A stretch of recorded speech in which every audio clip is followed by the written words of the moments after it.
All right, hi everybody. So this is just going to be another review video. This one focused on some of the exercises at the end of chapter 12, just in your workbook. And as always, if you have any other questions, either on what I do today or on any other parts of the workbook, please feel free to reach out over email or during my office hours, Tuesday and Thursday from 5 to 7.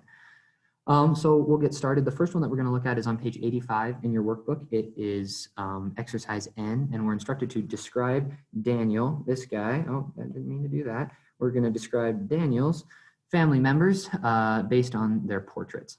And so if we look down, the first one's been done for us. 한복을 입은 분은 우리 할머니세요. So we've already done our harmony right here. We know that she's the one wearing the hanbok. So let's look at number 2.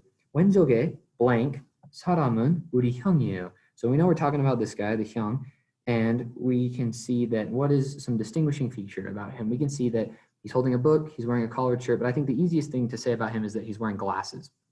So how would we say that?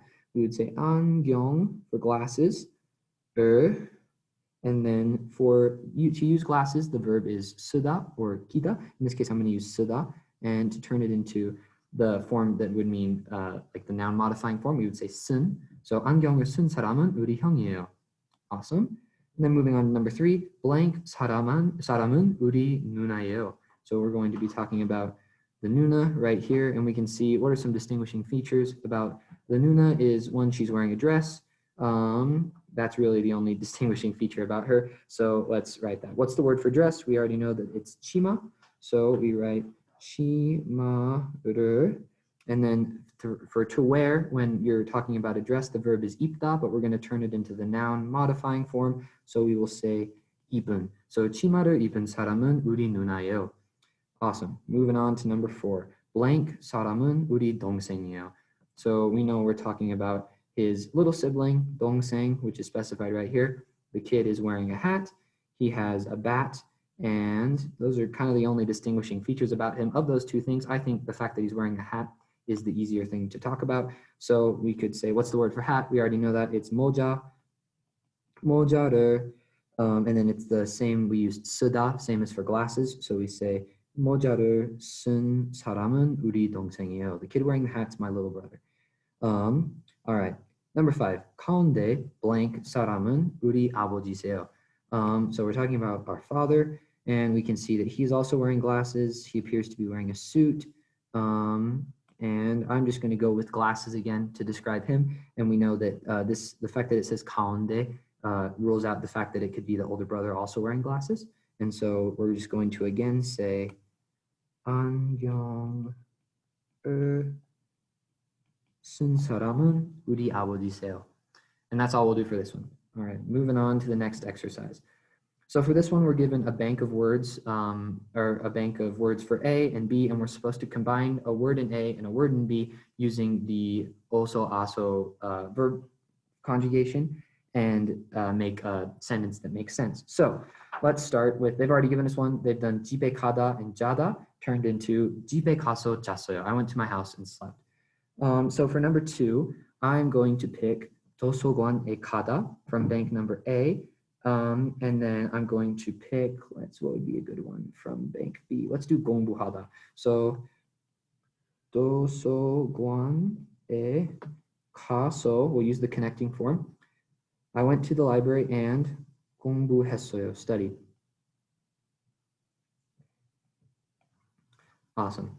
Moving on to number 3, let's do 음식을 만들다 and 친구하고 같이 먹다.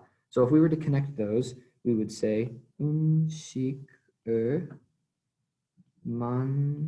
만들어서, I made food and 친구하고 같이 먹었어요. I made food and ate it with my friend. Makes sense. All right. The next one, let's do 꽃집에 가다, so to go to the flower store, and 꽃을 사다. I think those were made to be used together. So if we use 꽃집에 가서, I went to the flower store and bought a flower. 꽃을 샀어요. That one was pretty easy. So I went to the flower store and bought a flower. 꽃집에 가서 꽃을 샀어요. For the next one, let's do 의자에 앉다, to sit in a chair, and 영화를 보다, to watch a movie. So if we say 의자에 앉아서 영화를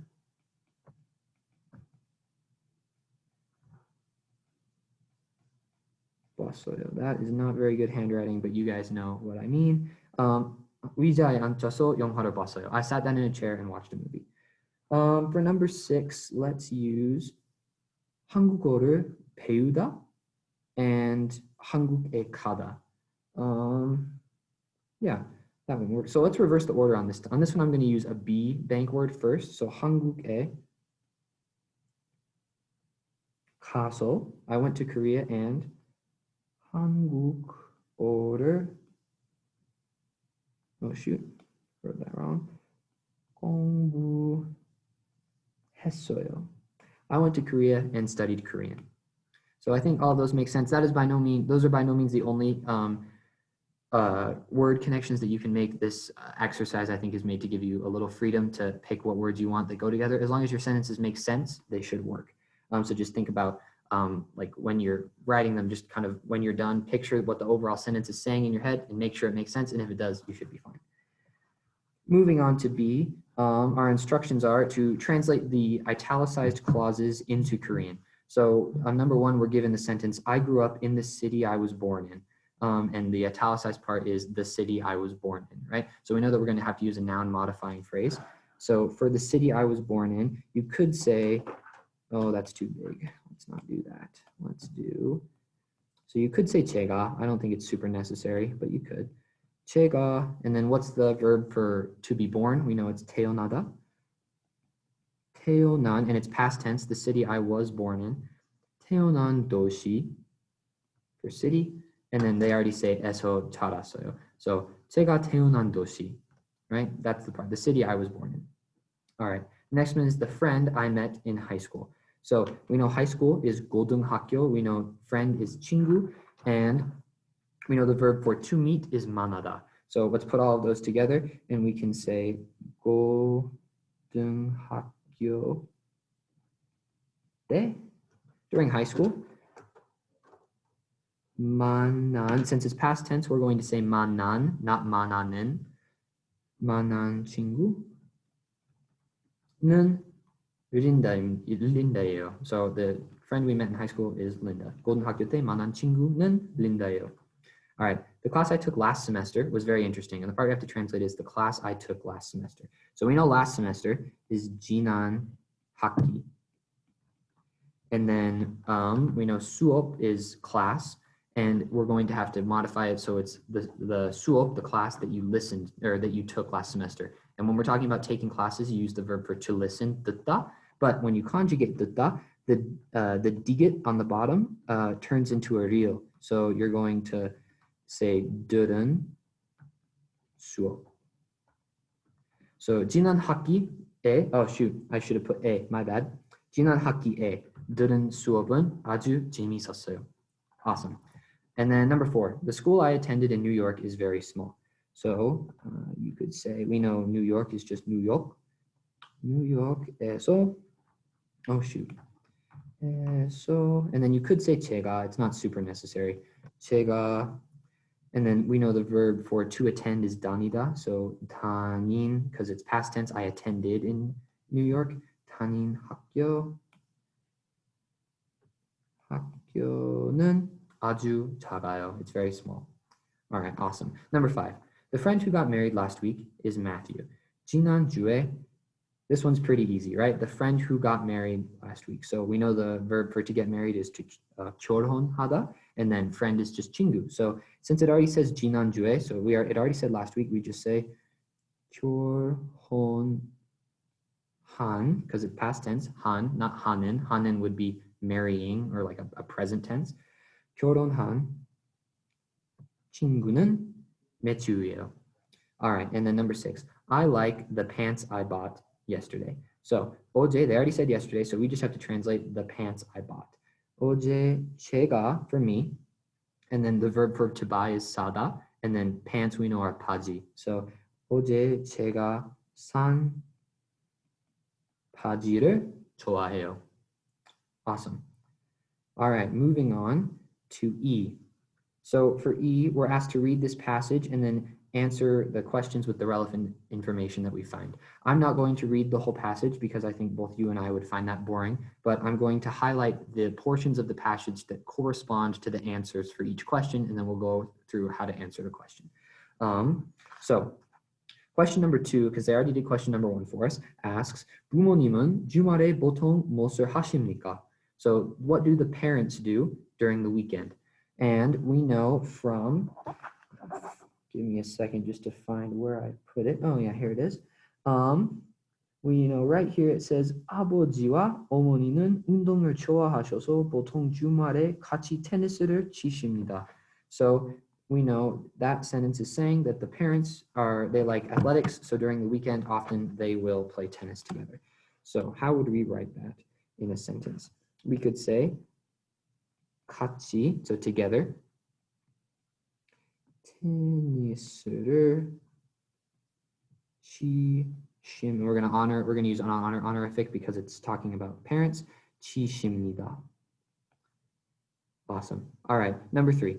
오빠는 지금 무슨 공부를 하고 있습니까? So what is this person's older brother studying? Let's use a different color. The answer to that is right here. 오빠의 전공은 경제학입니다. So we could say 경제학을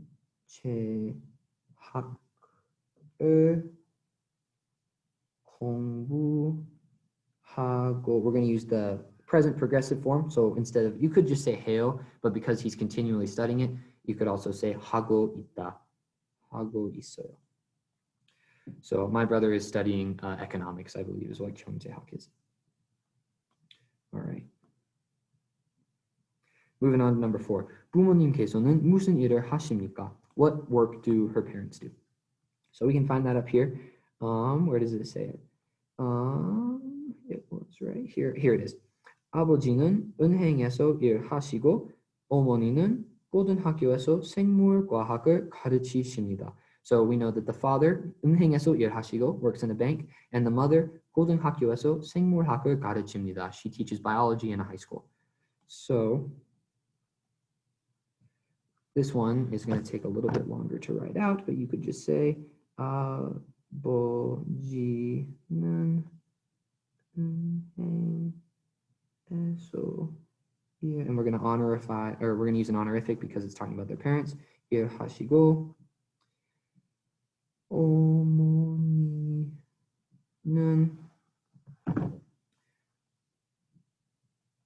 생물과학을 가르치십니다. And you could say right here in high school, 고등학교에서,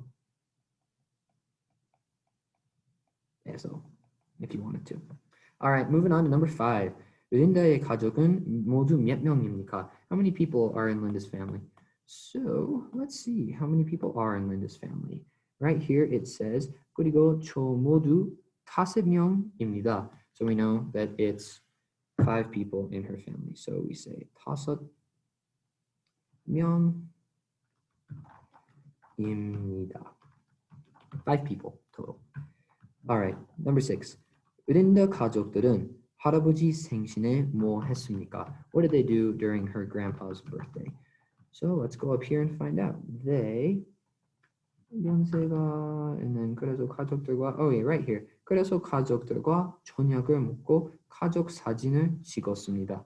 All right. Oh shoot, didn't mean to do that. So they ate dinner with family and then took a family picture. So we could say 가족들과 저녁을 같이 먹고, oh no, sorry, not 같이. 저녁을 먹고 가족 사진을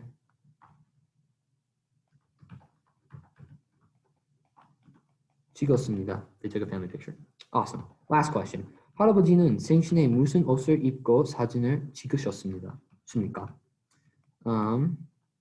So let's see. What kind of clothes did he wear when they took the family picture? It says right here, 할아버지는 파란색 한복을 입고 사진을 찍었습니다. So he wore a blue hanbok. So we can write right here, 파란색 한복을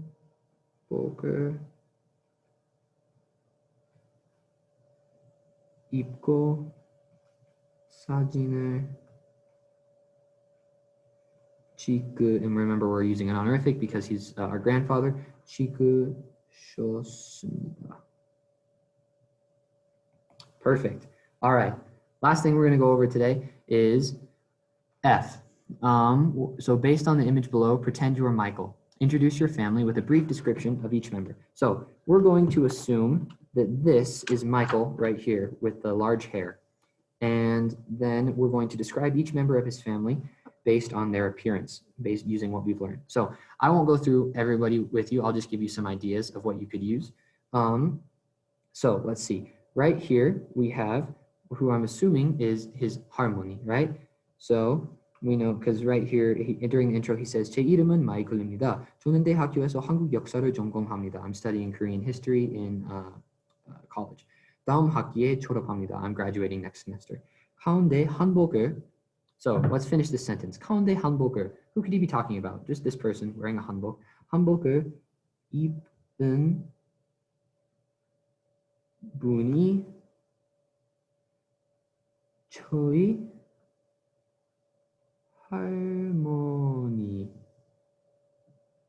할머니이세요. We use an honorific because it's his grandmother. So we know that this is his harmony, right?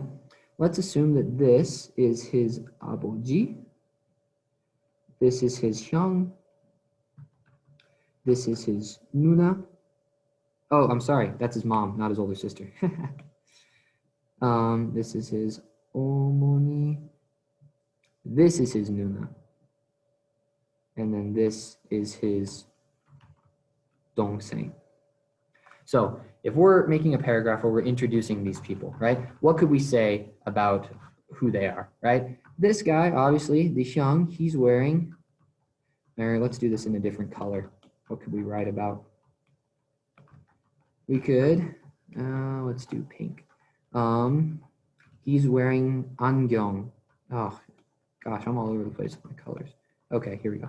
He's wearing 안경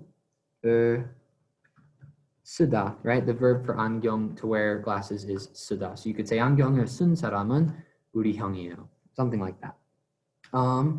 For his, you can also describe them in relation to where they're placed to someone else. So you could write, for his dad right here, you could write 할머니 뒤에 계신 분, right? The person behind our harmony.